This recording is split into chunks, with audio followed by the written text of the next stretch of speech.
السلام علیکم دوستو، کیسے ہیں آپ؟ امید ہے آپ سب خیریت سے ہوں گے۔ آج ہم راشد قمر صاحب کے گھر پہ ہیں اور آپ لوگ ان سے بخوبی واقف ہیں کہ یہ جنرل مینیجر تھے جنرل ٹائرز میں، 35 سال ان کی سروس ہے۔ تو آج ہم ان سے کچھ امپورٹنٹ سوالات کریں گے۔ کون سا برانڈ کسی بھی گاڑی کے لیے موزوں ہے؟ دیکھیں، بات یہ ہے کہ اس وقت مارکیٹ کے اندر آپ اچھی طرح جانتے ہیں کہ بے شمار برانڈز جو ہیں وہ موجود ہیں، جس کے اندر جیپنیز بھی ہیں، انڈونیشیا بھی ہے، ملیشیا بھی ہے، پھر یورپین ٹائرز بھی ہیں، پھر چائنیز ٹائرز بھی ہیں۔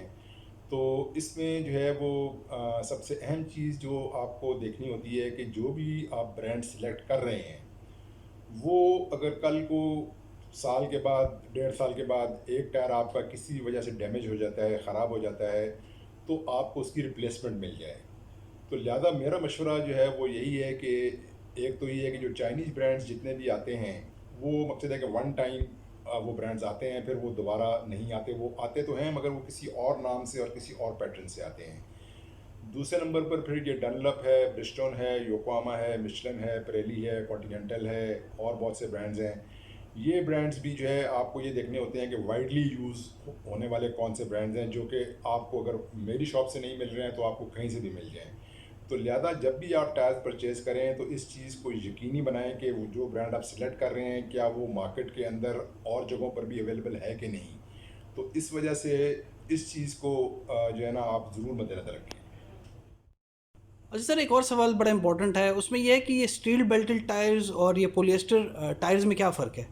دیکھیں، جو بھی ٹائر اس وقت یعنی کہ مارکیٹ میں اویلیبل ہیں، اب نارملی لوگوں کے ذہنوں میں یہ ہوتا ہے کہ جی یہ اسٹیل بیلٹڈ ٹائر ہے۔ تو اسٹیل بیلٹڈ ٹائر کا مطلب یہ نہیں ہے کہ اس کے اندر سارا اسٹیل ہی استعمال ہوا ہے، یا کچھ لوگ کہتے ہیں جی کہ ہمیں پولی ایسٹر چاہیے، اسٹیل نہیں چاہیے۔ تو ایسا بھی جو ہے وہ پاسبل نہیں ہے، کیونکہ پولی ایسٹر بیلٹڈ یا نائلن بیلٹڈ ٹائرز کی ٹیکنالوجی جو ہے وہ پوری دنیا میں ختم ہو چکی ہوئی ہے۔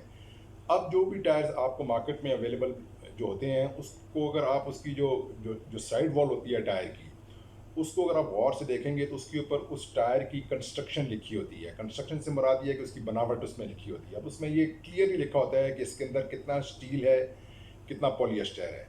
اب یہ اسٹیل اور جو پولی ایسٹر ہے یہ ٹائر کے دو حصوں میں استعمال ہوتا ہے۔ ایک حصہ تو جو اوپر والا حصہ ہوتا ہے جس کو ہم ٹریڈ ایریا کہتے ہیں، یعنی کہ جو روڈ کانٹیکٹ جہاں پر ہوتا ہے آپ کا۔ دوسرا ہوتا ہے سائڈ وال۔ اب کوئی بھی ٹائر اگر آپ لیں گے، چاہے کسی بھی برانڈ کا لے لیں، وہ سائڈ وال جو ہے اس کی جو ہے اس کے اندر ہمیشہ ایک پولی ایسٹر ہوگا، اور جو آپ کا ٹریڈ ایریا جو ہوتا ہے اس کے اندر آپ نے یہ دیکھنا ہوتا ہے کہ اس کے اندر کتنا اسٹیل استعمال ہوا ہے، کتنا پولی ایسٹر استعمال ہوا ہے، اور کتنا نائلن استعمال ہوا ہے۔ تو ہمارے ہاں ایک ٹرینڈ یہ بھی ہے کہ لوگ جب ٹائر پرچیز کرتے ہیں تو اس کو وہ اوپر سے پریس کر رہے ہوتے ہیں یہ دیکھنے کے لیے کہ یہ ٹائر کتنا سافٹ ہے، حالانکہ یہ ٹوٹلی ایک غلط کانسیپٹ ہے۔ ٹائر کو جب بھی آپ نے چیک کرنا ہے کہ یہ اس کی سافٹنس جو ہے وہ کیسی ہے، تو اس کی جو سائڈ وال ہوتی ہے اس کو پریس کرتے ہیں، کیونکہ شاپ کا کام جو ہوتا ہے نا وہ سائڈ وال کر رہی ہوتی ہے۔ ٹریڈ ایریا جو آپ کا جو ہے نا، جو اوپر کا جو ایریا ہے جس میں روڈ کے ساتھ کانٹیکٹ کرنا ہوتا ہے، وہ جتنا ہارڈ ہوگا، جتنا ٹف ہوگا، وہ آپ کے روڈ ہیزرڈس کو بیئر کرے گا۔ ہماری روڈ کنڈیشنز ایسی ہیں، آپ کو پتہ ہے کہ جگہ جگہ کے اوپر کانچ ہیں، کیلے ہیں، اور اس قسم کی بے شمار چیزیں ہوتی ہیں، اور خصوصاً جب بارش ہوتی ہے تو اس کے بعد اکثر گاڑیاں جو ہے ان کے ٹائر پنچر ہو جاتے ہیں۔ تو لہٰذا یہ بہت امپورٹنٹ ہے کہ آپ نے یہ چیز دیکھنی ہے کہ ٹائر کی کنسٹرکشن میں کیا ہے۔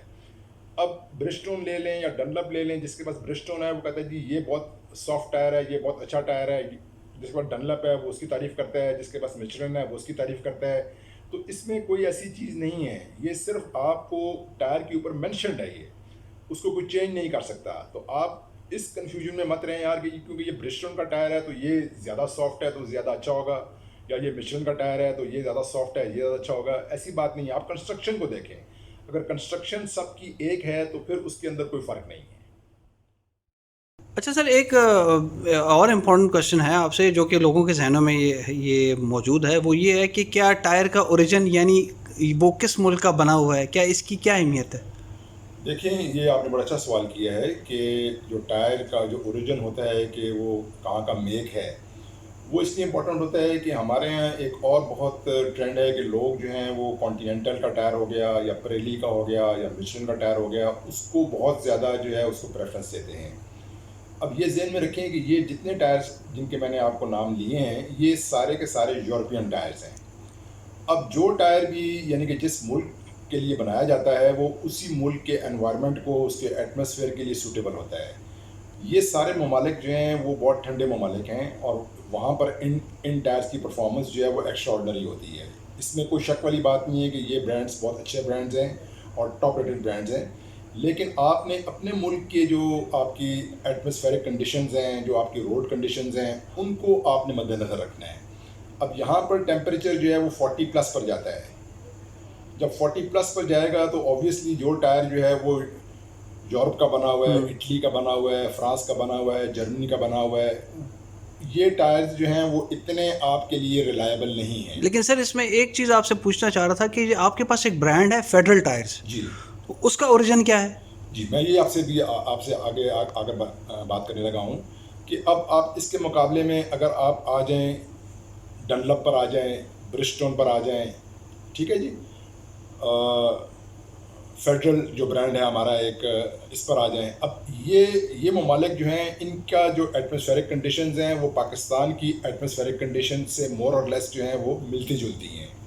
اب فیڈرل کا جو ٹائر ہے وہ تائیوان کا ہے, انڈونیشیا جو ہے, ملیشیا جو ہے وہ برسٹون اور ڈنلپ جو ہے وہ یعنی بناتا ہے. ایون کہ پھر کچھ کمپنیز ایسی ہیں کہ جو پیورلی جو ٹائرز جو ہیں وہ ایشین ممالک کے لیے بناتے ہیں, جس کے اندر یوکوہاما کا ٹائر جو ہے وہ بھی مقصد ہے کہ آپ یہاں پر اس کو اچھا اس کے رزلٹس ہیں اور اس کا اچھا فیڈ بیک ہے. فیڈرل کا بہت پازیٹیو فیڈ بیک ہے. ابھی تک جتنے بھی ہم نے ٹائرز بیچے ہیں ابھی تک ایک بھی نیگیٹو فیڈ بیک نہیں ملا. لوگ تھوڑے سے ہیزیٹنٹ ہوتے ہیں کہ یار یہ نیا برانڈ ہے, پرائس وائز جو ہے یہ آلموسٹ برسٹون اور ڈنلپ کے برابر ہے, تو ہم ایک نیا ایکسپیریمنٹ کیوں کریں. مگر یہ ایکسپیریمنٹ کی بات نہیں ہے. سب سے بڑی کوالٹی جو ہے وہ اس برانڈ کی یہ ہے کہ یہ امپورٹڈ ٹائر ہے, یہ اسمگل ٹائر نہیں ہے. باقی برانڈز جتنے بھی آپ کو مارکیٹ میں اویلیبل جو ہیں وہ تمام کے تمام اسمگل ٹائرز ہیں.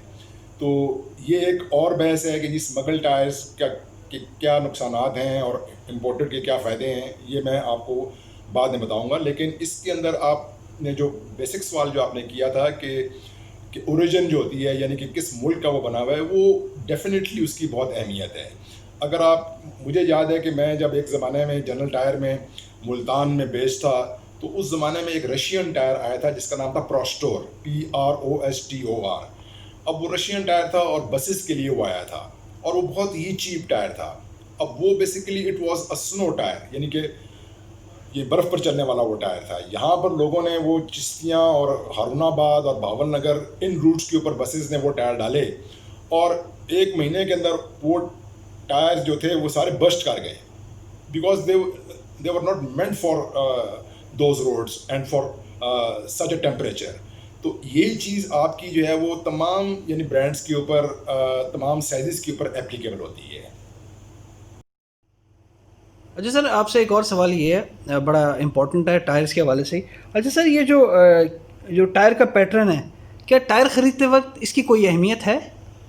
دیکھیں یہ جو ٹائر کا جو پیٹرن ہے یا ڈیزائن ہے یا آپ لے مین کی لینگویج میں اس کو بوڈی کہتے ہیں, تو اس کی ڈیفینیٹلی بہت اہمیت ہے. اور یہ میں آپ بتاؤں کہ یہ جو یوزر ہے اس پر ڈپینڈ کرتا ہے کہ اس کی ڈرائیو جو ہے وہ کس قسم کی روڈز کے اوپر نارملی رہتی ہے. اگر تو وہ اس کی ٹریولنگ جو ہے وہ زیادہ تر موٹر ویز اور ہائی ویز پر رہتی ہے یا اسموتھ روڈز پر رہتی ہے تو اس کے لیے پھر پیٹرن کی سلیکشن اور ہوتی ہے. اگر وہ کہتے ہیں کہ نہیں جی میری ڈرائیو جو ہے وہ ناردرن ایریاز میں بھی ہوتی ہے اور پلس موٹر ویز اور ہائی ویز پر بھی ہوتی ہے, تو پھر اس کا پیٹرن اور ہے. اور اگر کوئی شخص یہ کہتا ہے کہ جی میری تو زیادہ تر میرا تعلق کشمیر سے ہے اور میری گاڑی وہیں پر زیادہ آپریٹ کرتی ہے, تو پھر ڈیفینیٹلی اس کے لیے پیٹرن کی سلیکشن اور ہے. اب جب آپ کبھی ٹائروں کو غور سے دیکھیں, ان کے پیٹرنس کو دیکھیں, جو کہ ہم بالکل بھی نہیں دیکھتے, ہم بس صرف برانڈ دیکھتے ہیں, سائز دیکھتے ہیں, پرائس پوچھتے ہیں, پرانے ٹائروں کی قیمت لگواتے ہیں اور پر ہم ڈیل کر دیتے ہیں, اور کل کو پھر ہم آ جاتے ہیں کہ جی وہ ٹائر جو آپ سے ہم نے لیے تھے وہ تو 6 مہینے کے بعد ان کا یہ اشر ہو گیا ہے. تو بیسیکلی اس کا اشر اس لیے ہوتا ہے کہ وہ مس یوز آف ٹائرز میں آ جاتا ہے. ٹائرز کی اگر آپ پیٹرن دیکھیں گے تو کچھ ٹائرز کے جو اوپر کا جو ٹریڈ ایریا جو ہوتا ہے, جو روڈ کانٹیکٹ جہاں پر ہوتا ہے, تو اس کے اندر جو ڈیزائن جو ہوتا ہے نا ٹائر کا وہ بہت کلوز ہوتا ہے. اس کے اندر جہاں پر کلوز